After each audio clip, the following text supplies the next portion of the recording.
आज जास्त बोलायची गरजच नाही, यांच्यावरच लागून घेतो मी.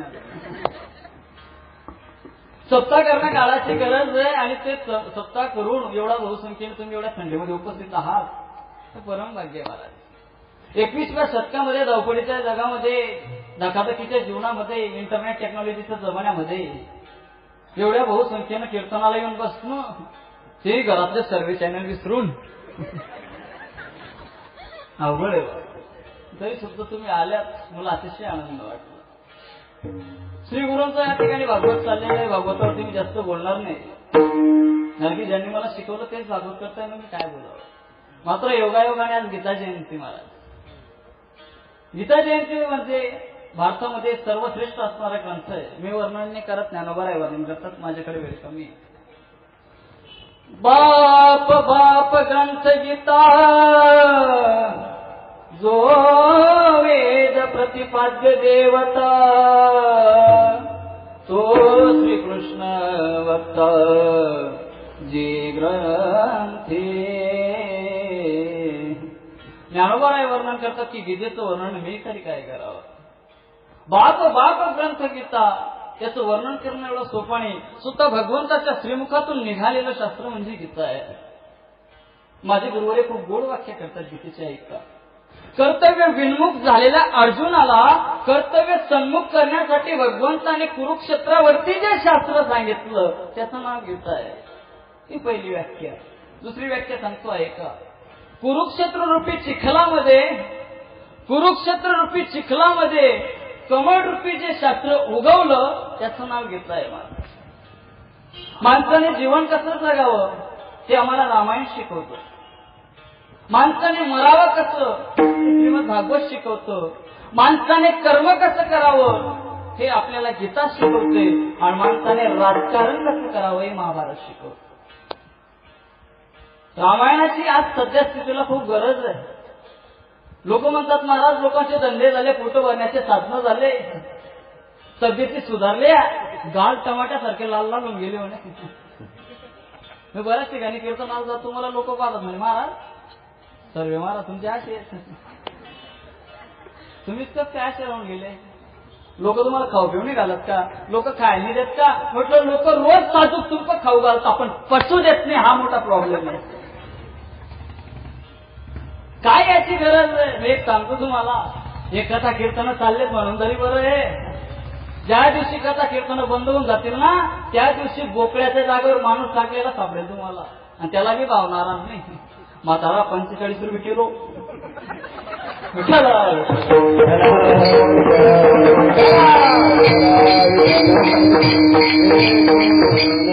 चालू आहे म्हणून चाललंय. याची काळाला गरज आहे, समाजाला गरज आहे. मी नेहमी सांगत असतो रामायणाची गरज काय. भावाने भावाशी कसं वागावं रामायण शिकवतो. एक प्रसंग सांगतो तुम्हाला आवडेल. भगवान श्रीराम त्यांच्या गुरुंसोबत लखनजींसोबत सीता स्वयंवरासाठी निघाले होते. सीता स्वयंवरासाठी निघाले, दुपारची वेळ होती, कोणाचे चटके लागत होते म्हणून गुरुदेवांनी आज्ञा दिली, रामजी कुठेतरी विश्रांतीसाठी थांबून जाऊया. रामजींनी सांगितलं काही हरकत नाही. गुरु महाराज एका झाडाच्या खाली त्या ठिकाणी बसले. लक्ष्मणजी आले. भगवान श्रीराम एक घनदाट वृक्षाच्या सावलीखाली झोपण्यासाठी तयारी करू लागले. भगवंतांनी आपल्या हाताची उशी बनवली आणि सहज आपले नेत्र बंद केले आणि आराम करत होते. लक्ष्मणजी आले. लक्ष्मणजी आल्यानंतर भगवंताच्या पायाजवळ बसले, भगवंताचे पाय दाबायला लागले. लक्ष्मणजी पाय दाबता दाबता भगवंताच्या पायावरती लक्ष्मणजींचे काही अश्रू पडले. ज्या क्षणाला लक्ष्मणजींचे अश्रू भगवंताच्या पायावरती पडले, भगवंताचे डोळे खाडकन उघडले आणि भगवंत उठून उभे बोलतात, लखन क्यों रोते हो, क्या बात है. कुछ नहीं भैया, कोई बात नहीं. अरे लखन तू मेरा भाई और मुझसे झूठ बोलता है. तू रो रहा है इसका मतलब कोई तो कारण जरूर होगा. क्या तो कोई कारण मुझे बताना नहीं चाहता. नहीं भगवान ऐसा कोई कारण नहीं है. फिर रोते क्यों हो लखन. और एक बात कहूं लखन आपसे, आपकी आंखों में आंसू शोभा नहीं देते. क्यों रोते हो. भगवान माझं रडण्याचं कारण तुम्हाला सांगू इच्छितो. काय होतं. आज आपण मैया सीतांच्या त्याच्याकडे चाललोय सीता स्वयंवरासाठी. जर तुम्ही सीता स्वयंवरासाठी निघालेलेच आहात तर 100% माता सीता तुमची पत्नी म्हणून उद्यापासून आपल्या घरात येतील. उद्यापासून माता सीता आपल्या घरामध्ये येतील. त्या तुमच्या अर्धांगिनी होतील, तुमच्या धर्मपत्नी होतील आणि उद्यापासून तुमची सर्व सेवा करण्याचं सर्व काम त्यांच्याकडे जाईल. उद्यापासून मला तुमच्या पायांची सेवा घडणार नाही म्हणून आज मी या ठिकाणी रडतोय. हे बंधू, भावाच्या पायाची सेवा घडणार नाही म्हणून भाव रडत होता. आज पहा सखे भाऊ पक्की वैरी. माय म्हणे लेख झाला आणि भाऊ म्हणे चांगला पुढे झाले तुम्ही तर. ही काळाची गरज आहे. रामायणाचे आचार पाहिले पाहिजे महाराज, म्हणून हे ग्रंथ लावले जातात. का हे ग्रंथ नाही महाराज, श्री गुरु रामायणाचार्य संजयजी महाराज पाचपोळ त्यांच्या कीर्तनातून बोलले होते. ऐका, रामायण हे मंदिरातल्या रामांची कथा नाहीये. रामायण या मंदिरातल्या देवाची कथा नाहीये. प्रत्येक घराला देव घर बनवण्याची कथा म्हणजे रामायण आहे. प्रत्येक घराला जर देवावर बनवायचं असेल, देवघर बनायचं असेल तर त्याच्यासाठी रामायण आहे. आमच्या जीवनामध्ये याची अत्यंतिक गरज आहे.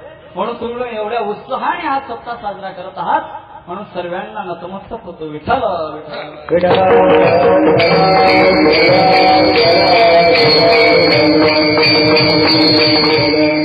त्यांचे संस्कार एक संस्कृती एक टिकवणं जोपासणं आपलं काम आहे.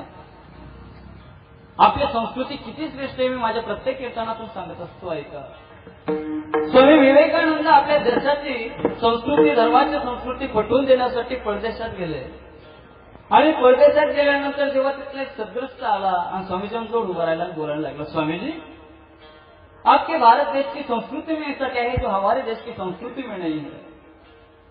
आपके भारत की संस्कृति में ऐसा क्या है जो हमारी संस्कृति में नहीं है? स्वामी जी बड़े ही प्यार से बोले, भैया आपके देश में माँ को छोड़कर हर एक नारी को पाप के नजरिए से देखा जाता है. आपके विदेशों में माँ को छोड़कर हर एक नारी को पाप के नजरिए से देखा जाता है, लेकिन मेरे भारत देश में पत्नी को छोड़कर हर एक नारी को माँ के नजरिए से देखा जाता है. हे मेरी देश की संस्कृती आणि संस्कार टिकवण्याचं जोपासण्याचं काम आपलं आहे. आता समाजाकडे चांगल्या नजरेने पाहिलं तर आज कीर्तन वाढले, कीर्तनकार वाढले, कथा वाढले, कथाकार वाढले, सप्ताह वाढले, सप्ताह आयोजित करणारे वाढले, मंदिरं वाढले, मंदिरात जाणाऱ्यांची गर्दी वाढली. 5 रुपयाचं नारळ 15 रुपयापर्यंत येऊन पोहोचलं. पंढरपुराची भगवंताची दर्शन बारी पांडुरंगाच्या मंदिरापासून तर पार मंगळवेढ्यापर्यंत जाऊन पोहोचले. जर समाजाचा बारीक विचार केला तर समाजामध्ये सद्यस्थितीला परमार्थ करणारे भरपूर दिसत आहेत. जर समाजात परमार्थ वाढत चाललेला आहे तर पाप कमी झालं होत पाहिजे होतं, पण एकीकडे परमार्थही वाढत चाललाय आणि पापही वाढत चाललेलं आहे. महाराज जर परमार्थ वाढतोय तर पाप कमी पाहिजे होतं, मग पाप कमी का होत नाही? आम्ही परमार्थ करून सुद्धा आमच्यात अजिबात परिवर्तन करून घेत नाही. आम्ही आमचं परिवर्तनच करून घ्यायला तयार नाही. महाराज मी कुठेतरी वाचलं होतं, ऐका, एक पत्थर की मूर्त अगर एक बार मंदिर में जाती हो तो भगवान बन जाती है. एक पत्थर की मूर्त एक बार मंदिर में जाती है तो भगवान बन जाती है. इंसान रोज मंदिर में जाता है फिर भी पत्थर का पत्थर ही रहता है. आम्ही का आमच्यात परिवर्तन करून घ्यायला तयार नाही? एक सदुयुक्त मला भेटला आणि भेटल्यानंतर त्याने मला पाहिलं, तो जवळ आला मला, तुम्ही बोवाच का म्हणे, बोवाच का म्हणे, म्हणजे तू बैठी क्या म्हणे, तसं नाही मला म्हणलं, कसं बा नाही कीर्तनकार कमजन इथं मात्र आलाय, कीर्तन करतात का बा? हा, एक प्रश्न विचार म्हटलं, का बरं शंका होती मला. महाराज विचार उत्तर येईल का म्हणून म्हटलं प्रयत्न करेल, साधा माणूस आहे. महाराज एक प्रश्न होता, आप लोग पत्थर की मूर्त को क्यों पूछते हो? काय गौर प्रश्न होता है क्या? आप लोग पत्थर की मूर्त को क्यों पूछते हो? क्या आप इसका जवाब दे सकोगे? मैंने कहा भैया इसका जवाब मैं आपको जरूर दूंगा। जब मेरे भगवान श्री राम त्रेता युग में इस धरती पर अवनी तल पर आए थे तब नल नील ने भगवान श्री राम के नाम से समुद्र में पत्थर पहनाए थे। जब मेरे कन्हैया इस अवनी तल पर आए थे द्वापर युग में तब मेरे कन्हैया ने एक पत्थर को उठाकर गोकुल वासियों की रक्षा की थी और उसी पत्थर ने कलियुग में उत्तराखंड में केदारनाथ भगवान के मंदिर की रक्षा की थी। फिर भी आप पूछते हो पत्थर क्यों पूछते हो, कुछ मानते हो। मैंने उसको जवाब के तौर पे उसको एक जवाब दिया, आप भी जरूर सुनेगा, आपको भी बड़ा प्यारा लगेगा। मैंने उससे कहा सिर्फ किताबें पढ़ने से ज्ञान नहीं होता, सिर्फ किताबें पढ़ने से ज्ञान नहीं मिलता, मंदिर में जाने से भगवान नहीं मिलता, सिर्फ किताबें पढ़ने से ज्ञान नहीं मिलता, मंदिर में जाने से भगवान नहीं मिलता। हम पत्थर की मूर्त को इसलिए पूछते हैं क्योंकि भरोसे के लायक कोई इंसान नहीं मिलता। म्हणून आम्ही पत्थरावरच्या ठिकाणी दगडाला पूजत असतो।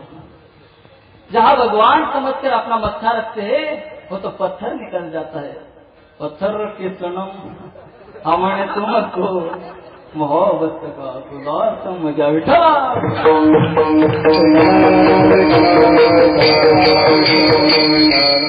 काहीच ज्यांना कळाला त्यांना मी वंदन करतो, ज्यांना काहीच कळालं नाही त्यांनी 8 दिवसामध्ये एकमेकांकडून समजून घ्यायची विनंती करतो।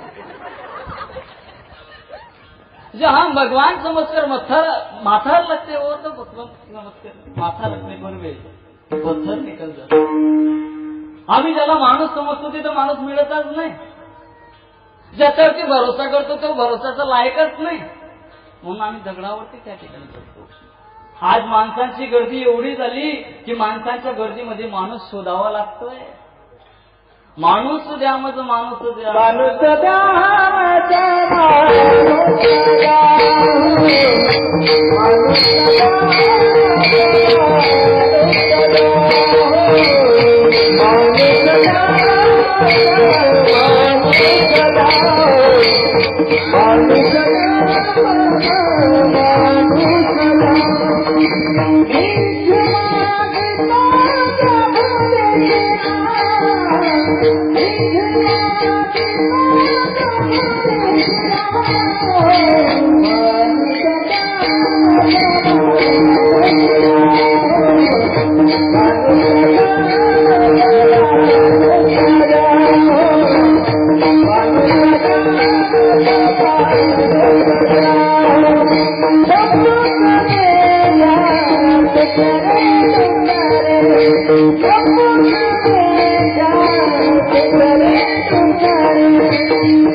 आज भगवंताची प्राप्ती करणं सोपं होऊन गेलंय, पण माणसाला माणसासारखं वाग असं सांगावं लागतं महाराज। लोक सांगतात अरे माणसासारखं बोल, माणसासारखं वाग। तुम्ही म्हणाल महाराज माणसाकडे माणुसकी नाही का? अजिबात राहिले नाही महाराज, आमची माणुसकी करतात नाही। मी गरीब माणूस आहे, तुमची काय माणुसकी करणार? मी माझ्या पदराचं सांगत नाही, संत कबीरजींच्या जीवनातील प्रसंग सांगतो। कबीरजींनी दुपारची वेळ असताना आरोळी मारली, आपल्या धर्मपत्नीला सांगितलं की घरातून दिवा पेटवून आण। धर्मपत्नी हुशार होता, तर आपल्या पतिदेवांनी आपल्याला सांगितलं होतं दिवा जाळून आण दुपारच्या वेळेस। लगेच घरातून उत्तर दे, तुम्ही का गोया सरी घ्यात का? आयराणी करते तुम्हाला। तुमच्या कबीर स्वामीच्या धर्मपत्नी होत्या, त्यांनी घरातून दिवा पेटवून आणला, कंदील पेटवून आणला। स्वामीजींनी हातात कंदील घेतला आणि गल्लीतून चालायला लागले। 2-4 माझ्यासारखे शाने उभे होते, हुशार मी शाने। स्वामीजींच्या हातामध्ये त्यांनी कंदील पाहिला आणि विचारायला लागले, स्वामीजी दोपहर का समय है, चारों तरफ उजाला है और आप इतने उजाले में दिया लेके कहाँ घूम रहे हो? स्वामी जी बड़े ही प्यार से बोले, भैया दिया लेकर मैं आदमी ढूंढने जा रहा हूँ। क्या करने जा रहा हूँ? आदमी ढूंढने जा रहा हूँ। उस आदमी ने कहा, स्वामी जी हम सब आदमी नहीं है, हम सब जानवर है। स्वामी जी बड़े ही प्यार से बोले, भैया आदमी तो बहुत है, आदमी का दुकान है। जिस नारे मान से फूपे हो असणारे फारच कमी आहे. विठ्ठला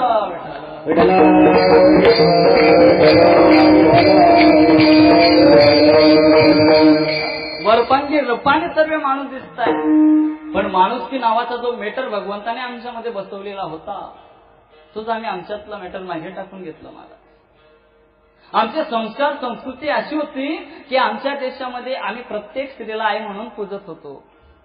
एवढंच नाही, माझ्या देशातल्या नदींना नदी नाही माय म्हटलं जातं. माय इतना आदर यहाँ नदियों को माता कह के बुलाते हैं.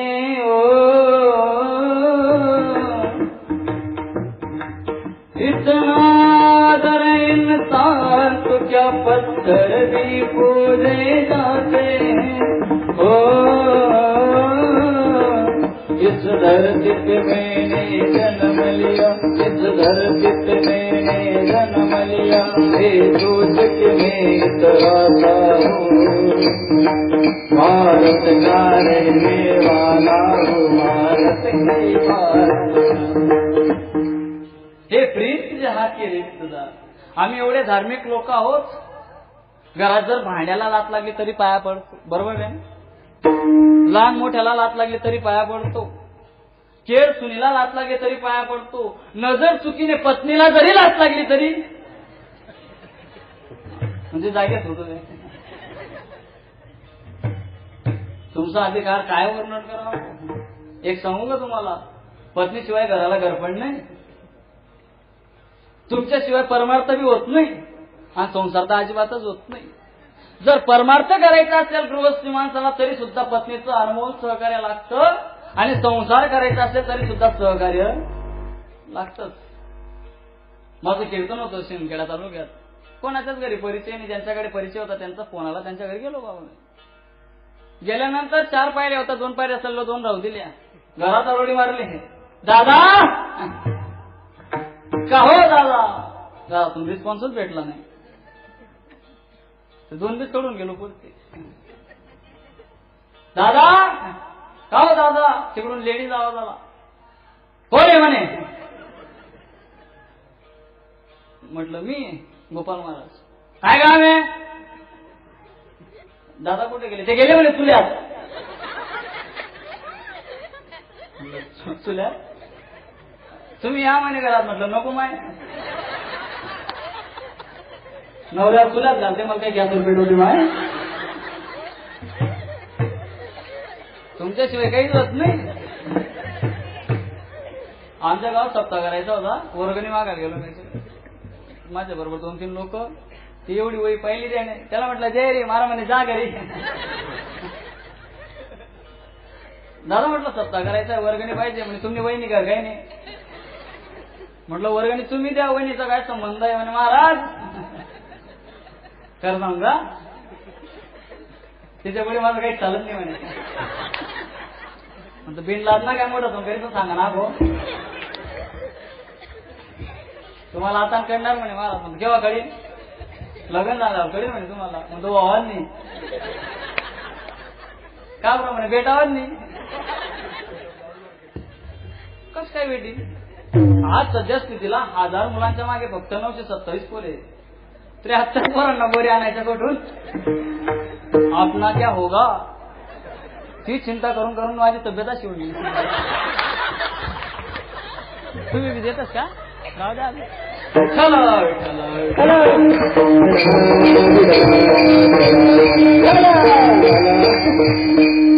खायला अंगे लागत नाही म्हणतो. वाईट काय झालं. भेटणार नाही त्याचं कारण आहे ना. 73 पोर 73. मग काय काम. त्यांना एकच काम आहे. 2.5 मीटर भगवेलुंगी, 2.5 मीटर भगवेलुंगी, पावसर गांधा, महादेवाचं मंदिर. बम बोले टेकड़ी वाले कमाएंगे गुरु तो खाएंगे चले, नाही तर दोन्ही उपाशी मेले. पर्याय उरला नाही. आणि त्याचं काम आहे हुंडा. लोक म्हणतात हुंडा बंद झाला. कोण म्हणे हुंडा बंद झाला? अजिबात नाही. दाबून रेट आहे, दाबून. इंजिनियर 5 लाख रुपये हुंडा, वकील 4 लाख, हेडमास्टर 3 लाख, क्लर्क 2 लाख, 12वी नापास 75, कीर्तनकार फुकट.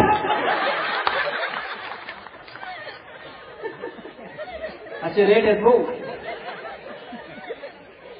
भेटणारच नाही. धोतरवाल्यांना लोक डाऊन मार्केट समजतात. आमच्यासारखे पॉवर बी कोणाचे नाही. एक धोतरवाल्याने सर्व दिल्ली घालून टाकली होती महाराज. हे संस्कार आहेत, संस्कृती आहे. तुमच्या सवय घर सुद्धा नाही आणि परमार्थ तर अजिबातच नाही महाराज. पत्नी जर 2 दिवस माहेरीला गेली ना, बाई 2 दिवस माहेराला गेली तर आपण घराची मसंडी करून टाकतो. झाडच बी नाही, तिथेच लोटतो, तिथेच बसतो खंड्या.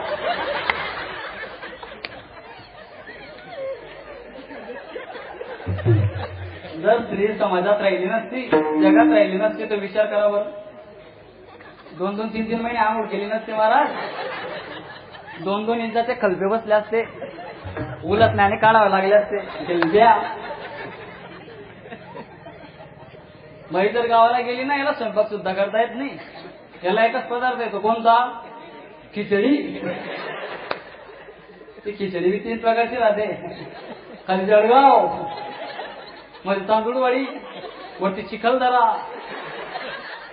त्याच्यात तो कढीपत्ता दम मारत नाही. आता त्या कढीपत्ताचं असं झालंय भाऊ, आता प्रत्येक भाजीमध्ये कढीपत्ता टाकतात. आता बेसनात सुद्धा कढीपत्ता आहे महाराज.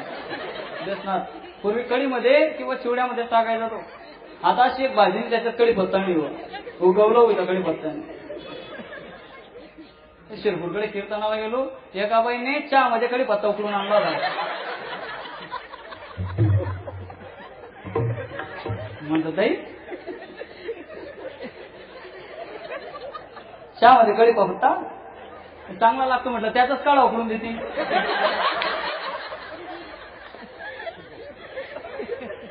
कोणत्याच रोगावर चालत नाही तो. कोण? कढीपत्ता. किती कोणत्या बी भाजीत टाका, खाता का तो? गाव परत कढीपत्ते. आता गाव परत सप्ताह नाही, कीर्तन नाही, भजन नाही, कढीपत्ता.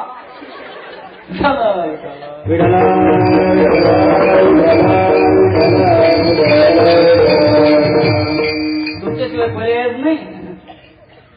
तुमच्याशिवाय काहीच होत नाही महाराज. तुमचा आदर खूप मोठा आहे या देशामध्ये. तुमचा अधिकार खूप मोठा आहे. तुम्हाला सर्वे देव आवडतात, नवरदेव सुद्धा. एका बाबतीत तुम्हाला अजिबात तोंड नाही. एका घराचे 2 डावर करा, कशी करावे फक्त तुम्हालाच माहिती. काय जादू आहे, काही नाही बाप. जे भाऊ 25 वर्ष एका ठिकाणी राहतात, खातात, बसतात, उठतात, एकमेकांचे कपडे वापरतात, एका ताटात जेवण करतात. 25 वर्षात असं होत नाही ते 25 दिवसात घडून येतं. काय होतं काय नाही भाऊ. 25 दिवसात जे भाऊ एकमेकांशिवाय राहत नव्हते ते वेगळे होतात. याचं सर्व श्रेय मायवल्यांनो तुम्हाला आहे. काय सांगतात काही नाही. तू बैल बी कसं ऐकलं मला तेच समजत नाही. त्यांना दादांना विचारलं, म्हटलं दादा एवढी पवार आहे म्हणे. हा महाराज, बाहर आदमी कितना भी शेरो घर में बेगी बिल्ली बन जाता है. हा आदर आहे, ही संस्कृती, संस्कार आहेत.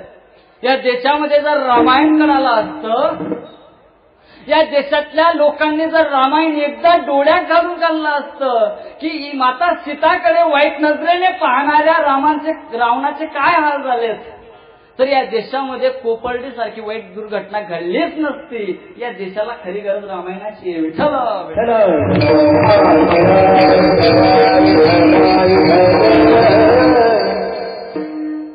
माता सीताची फक्त नजर रावणाकडे पडली, 14 चौकड्यांची संपत्ती जळून राख झाली महाराज. माता पांचालीची नजर पडली 100 कौरवांकडे, 100 पैकी 1 सुद्धा उरला नाही. तोंडात पाणी टाकायला सुद्धा कोणी शिल्लक राहिले नाही. मैया अनुसयाची फक्त नजर पडली, नजर, तर 3 देव लहान लहान लेकरं होऊन गेले. बाईची नजर पडू द्या, माणूस बिगा बरी काय बी मागे पुढे करत नाही. नजर नजर एवढा अधिकार व्हायचंय स्त्रीचा आहे. या संसार धर्म आहे, पण आमच्याकडे माणुसकी शिल्लक राहिली नाही. 10 वर्षापूर्वी जर एखादी स्त्री शेतात गेली आणि तिला जर दूर 2 माणसं दिसले तर त्या माणसांना पाहून तिच्या मनाला आधार वाटायचं, बरं वाटायचं की माझ्या एका रोडीत ते धावून येणारे माझे बांधव पलीकडच्या शेतात उभे आहेत. पण आज जर ती स्त्री शेतात गेली आणि तिलाच जर दूर 2 माणसं दिसले तर त्या माणसांना पाहून तिच्या मनामध्ये नाना प्रकारच्या शंकांना घर करायला जागा मिळते. याचं कारण म्हणजे माणुसकी राहिली नाही. महाराज, ती माणुसकी मिळेल कुठून? तुमच्याकडे दुकानावर भेटते का माणुसकी? नाही मिळत महाराज. कुठे मिळेल माणुसकी? माणुसकी फक्त कीर्तनातून शिकवल्या जाते. ऐका, आम्ही नेहमी सांगत असतो, ज्याला डॉक्टर व्हायचं असेल त्याच्यासाठी मेडिकल कॉलेज आहे, ज्याला वकील व्हायचं असेल त्याच्यासाठी लॉ कॉलेज आहे, ज्याला इंजिनियर व्हायचं असेल त्याच्यासाठी इंजिनिअरिंग कॉलेज आहे, ज्याला वकील व्हायचं असेल त्याच्यासाठी लॉ कॉलेज आहे. मात्र ज्याला माणूस व्हायचं असेल त्याच्यासाठी कीर्तन हा कारखाना आहे महाराज. ज्ञानोबा याचं वर्णन करतात, कीर्तनाचे नटनाचे नासियले व्यवसाय प्रायचित्ताचे, तेथे नावाचे नाही पापाचे, ऐसे केले ग ब्रह्मीभूत काय होत असते कीर्तने.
कीर्तन सांग होय अंग हरे रूप.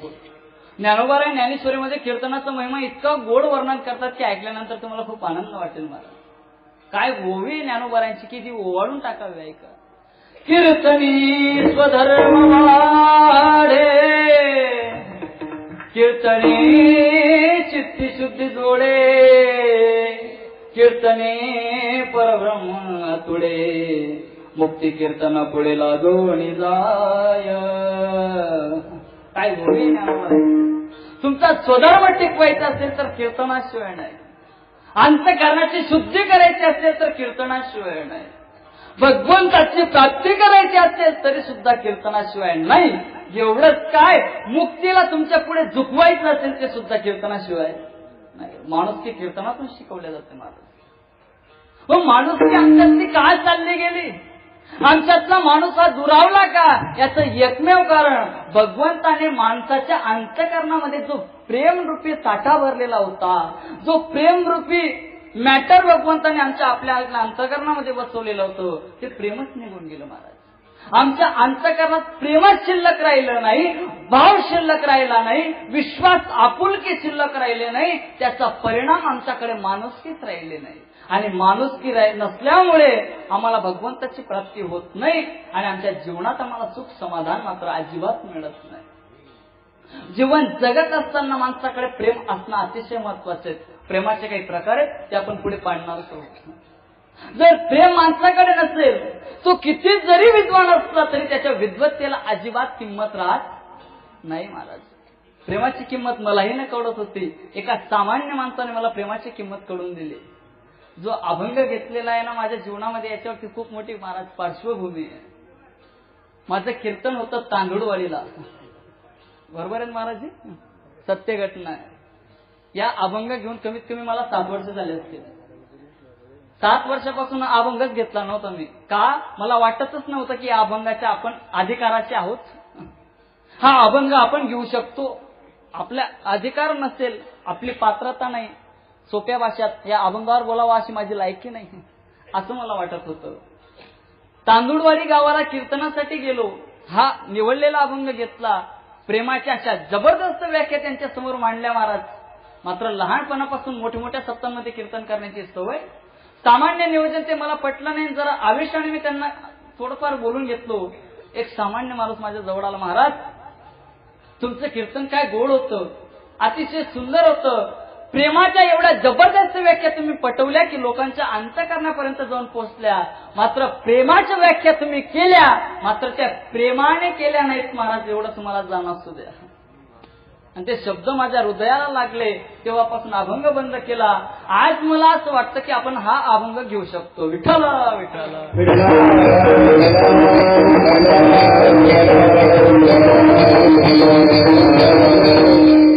Adjustment is best policy of life.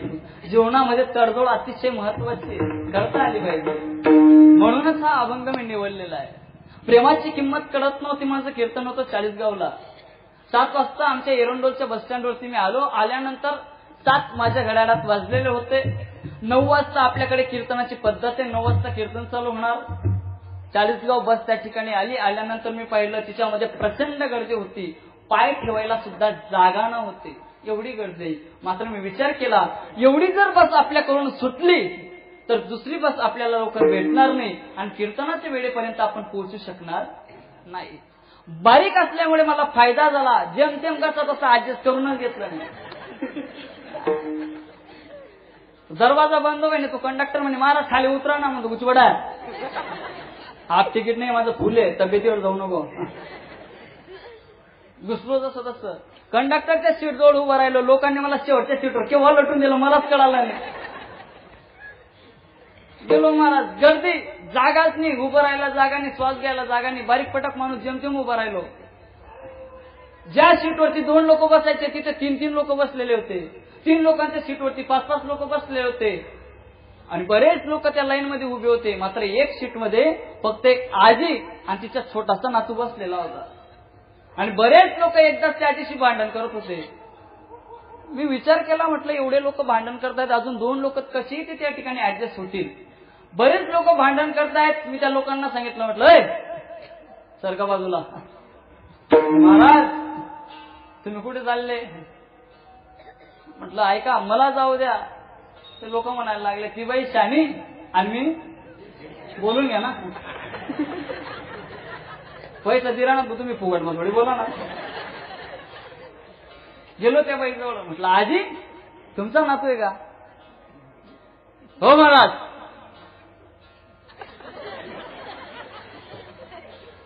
Logic सांगू तुम्हाला, सांगा ना. तुमचा नातू तुमच्यावर पडलाय. म्हटलं काय सुंदर दिसतो तुम्ही. 70 वर्षाची म्हातारी बरं. तुमचा गैरसमज व्हायचा.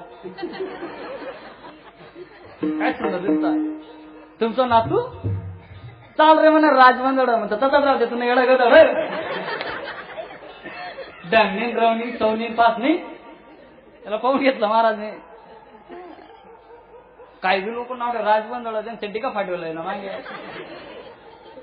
चालणार डमनिम रम मी पाय मा वाघ कसा चालला, मा वाघचं पिलो कसं चाललं. हो माय तुला वाघ दुया वाघाचं तोंड कुत्र चाटतं. म्हटलं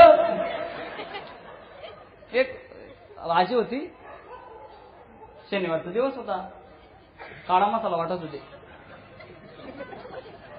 काळा मसाला ते तिचा नातू बसलेला समोर असं एवढं स्पोर करत होत्या. बसला होता. फार वाघाचं पिल्लू. म्हटलं तुझा वाघ गेल्या बाबडीमध्ये पडलाय. म्हटलं तुझा वाघ. 5च्या नंतरचे वाघ आहेत आपले सर्व, 5च्या नंतरचे. आणि त्याला कारणच आहे ना, वाघ निर्माण करायचं असते तर ऐकायची लागते, वाघींसारखी लागते महाराज. शिवबा निर्माण केले आमच्या जिजाऊ मातांनी, बरोबर आहे की नाही? सहज थोडी. जेव्हा आईसाहेबांना विचारलं जायचं गर्भधारण अवस्थेमध्ये, जेव्हा आईसाहेब होते तेव्हा शहाजी राजे यायचे आणि विचारायचे जिजाऊ तुम्हाला कुठल्या तरी प्रकारचे डोहाळे येत असतील, कोणत्या प्रकारचे तुम्हाला डोहाळे येतात? आई साहेबांनी सांगावं आम्हास वाटत ते वाघावरी वेचावे, आम्हास वाटत ते रणांगणी लढावे, आम्हास वाटत ते शत्रूशी वधावे. काय डोहाळे होते महाराज. आताच्या आईला विचारा, आई तुम्ही आता गर्भधारण अवस्थेत आहात, तुम्हाला डोहाळे येत असतील, कुठल्या प्रकारचे डोहाळे येतात ते आई आपल्याला सांगते. आम्हास वाटत ते भिंतीची पोपळी उचलून खावे, आम्हासी वाटते मुलतान मातीचे ढेकळे खावे. मुलतान मातीचे ढेकळे खाऊन ढेबरे डाबरेच पुढे जन्माले. राजा जन्माला नाही, राजाला जन्माला आणण्यासाठी तसं वागावं लागतं. आपला पोर होतं विचारूच नका तुम्ही. काय सांगावं तुम्हाला आता. आमच्याकडे गेलं पप्पा मंगळवार होता, कसं त्याचा बाजार होता. काय बेटा इकडे म्हणे. आता खाण्याची वरून मुलं करतात आपल्याला काय खातात बस. तुम्ही ब्राह्मणाच्या मुलाला विचारा, ब्राह्मण बाळू काय खातो, तो सांगतो मला कंदी पेढा पाहिजे. मारवाड्याच्या मुलाला विचारतो का रे काय खातो, मला गुलाबजामुन पाहिजे. आपल्या मुलाला विचारा का रे काय खात, तो आपल्याला सांगतो भज.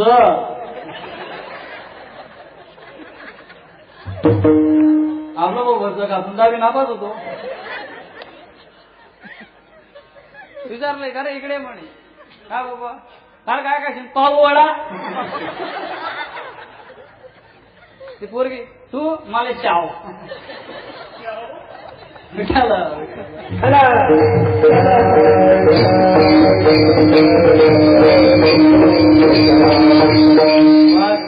बरोबर बोलत होतो मी विषयावर. आजीवर पाहिलं म्हटलं का सुंदर नातू आहे तुमचं. जवळ घेऊन घेतलं त्या मुलाला असा, त्याच्या नाकातून महासागर वाहत होता. 5 माच्या आखणी त्याच्या नाकात जावती होत. काय गोंडस पोरगा हो तुमचा. महाराज इथं या म्हणे, इथं बसा. लगेच जागा देऊन दिली त्यांनी आजीने मला. मी विचार करायला लागलो, म्हटलं एवढ्या लोकांनी भांडण केली, कोणालाच जागा दिली नाही, मलाच कशी दिली. जर मी विचारलं नसतं किशोर मला तर मला रात्रभर झोप आले नसते. मन मग खुदखुता राहिला तो मना.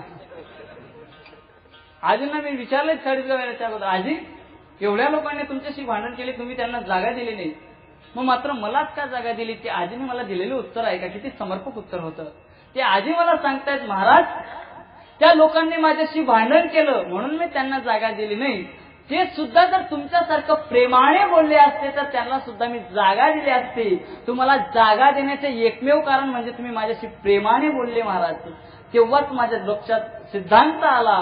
जर एक सामान्य स्त्रीशी जर मी प्रेमाने बोललो तिने मला बसमध्ये जागा दिली.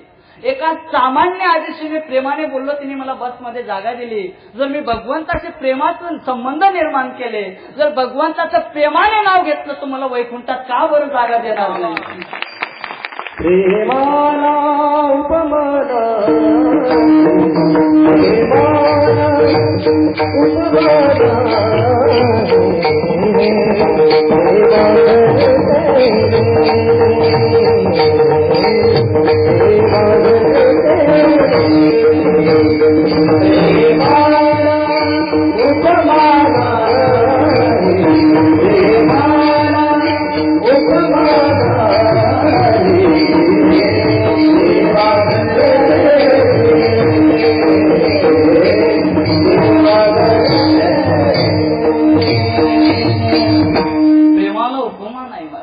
प्रेम जीवनामध्ये पाहिजे. मग महाराज प्रेमाचे अनेक प्रकार आहेत. मात्र जर प्रेमा आपल्या जीवनामध्ये जर प्रेम नसेल, भक्तिप्रेम जीवनामध्ये नसेल आणि कितीही ज्ञान असेल तर त्या ज्ञानाला अजिबात किंमत राहत नाही. मग महाराज असं का. जर जीवनामध्ये भक्तिप्रेम नसेल आणि जर ज्ञान नसेल तर आमच्या जीवनात किंमत का राहत नाही. जर ज्ञान असेल आणि त्याच्यात जर भक्तिप्रेम नसेल तर माणसाला अभिमान निर्माण होतो आणि अभिमान निर्माण झाला की माणूस कितीही मोठा झाला तरी तो शून्यामध्ये गमावला जातो. म्हणून नाथबाबा सांगतात की भक्तिप्रेमाशिवाय मला ज्ञान अजिबात नको. अभंगाच्या प्रथम चरणात भक्ती प्रेमा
गुजरने वाली हवा बता मेरा इतना काम करेगी क्या मेरे गाँव बता मेरे दोस्त को सलाम दे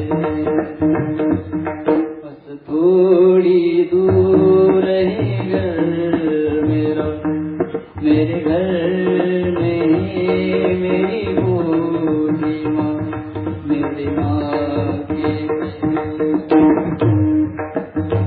और साले मैं वापस आऊंगा मैं वापस आऊंगा संदेश आणते वापस आऊंगा पुढच्या वर्षी भक्ती प्रेमाशिवाय ज्ञान नको जीवनामध्ये जर नसेल तर माणसाला अभिमान निर्माण होतो आणि ज्याला अभिमान निर्माण झाला महाराज तो कुठल्याही क्षेत्रात प्रगती मात्र करू शकत नाही याची जाण सर्वांना व्हॉट्सअपला आलेलं होतं ऐका मैं सब कुछ जानता हूँ ये सोच इंसान को आगे बढ़ने नहीं देते आज विद्वानांची गर्दी एवढी वाढली आहे की विद्वानांची कमी नाही आहे पण नम्रता नाही म्हणून वायाला गेली महाराज माणसाकडे ज्ञान जरूर असावं पण तेवढी नम्रता सुद्धा माणसाकडे असली पाहिजे आणि जर अभिमान झाला तर तीड मात्र जरी होय अभिमान विरोध समान देवाला तो सहन होत नाही प्रसंग ऐकायचा या भागवतातला प्रसंग आहे भगवंत गोकुळातून मथुरेत आले मथुरेत आल्यानंतर भगवंत संदीपनी ऋषींच्या आश्रमात 64 दिवसात 64 विद्या शिकले परत आले आल्यानंतर एक दिवस त्यांच्या रूम मध्ये रडत बसले होते आणि रडता रडता रडता उद्धवजी त्यांच्या जवळ आले उद्धवजींनी विचारलं कन्हैया क्यों रोते हो भगवंताने उत्तर दिलं महाराज उद्धव मोसे ब्रज विसरत नाही मला वृंदावनातल्या त्या लोकांची खूप आठवण येते रे अजिबात करमत नाही माझ्या डोळ्यासमोर तिथला एक एक व्यक्ती माझ्या समोर फिरतोय अरे तेव्हा अनेक वर्ष तुम्हाला या ठिकाणी येऊन झाले ते लोक तुम्हाला विसरले सुद्धा असतील तरी तुम्हाला त्यांची आठवण येते एक सांगू उद्धवा मला त्यांची आठवण येते याचा अर्थ ते माझे 100% आठवण करत असतील म्हणूनच मला त्यांची आठवण येते एक काम करशील उद्धवा काय भगवंता माझ्यासाठी त्यांना भेटायला जाशील म्हणे तेव्हा आठवण येते ती तुम्हाला आणि भेटायला पाठवतात ते मला कुठलं गणित आणि मी जाऊ त्यांना भेटण्यासाठी त्या सामान्य गोपिकांना भेटण्यासाठी हा उद्धव जायचा गेल्यानंतर मी काय सांगू त्यांना मी मोठा विद्वान पंडित आहे त्या सामान्य गोपिकांना या उद्धवाची भाषा कळेल मी जहद जेती लक्षणांचं निरूपण करणारा उद्धव आहे बृहस्पतीचा आवडता लाडका शिष्य उद्धव आहे सुवर्णाची नगरी मथुरा तिचा मी महामंत्री उद्धव आहे आणि हा उद्धव जाईल त्या गोपिकांना तुमची आठवण येते म्हणून त्यांना समजवण्यासाठी शक्य नाही देवा